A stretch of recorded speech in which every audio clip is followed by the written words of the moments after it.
Hey there, and welcome back to Tech Nerds. In today's video, we have got a fantastic time saving tip for you. We will show you how to leave multiple Discord servers at once in 2023 using a website. It's a real game changer, so let's get started.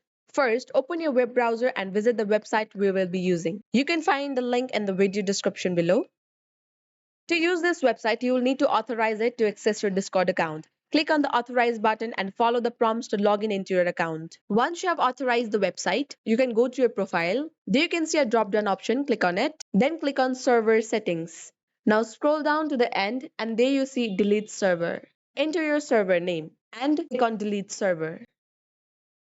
In the same way, you can also delete your other servers. You'll notice that you have been automatically removed from the servers you selected. And that's it. You have just learned how to leave multiple Discord servers at once using a website. This method can save you a lot of time if you're cleaning up your server list. Please note that when using third-party websites with your Discord account, ensure they are reputable and take your online security seriously. If you found this guide helpful, please give it a thumbs up and subscribe to our channel for more useful tips and tutorials. Thanks for watching, and I will see you in the next one.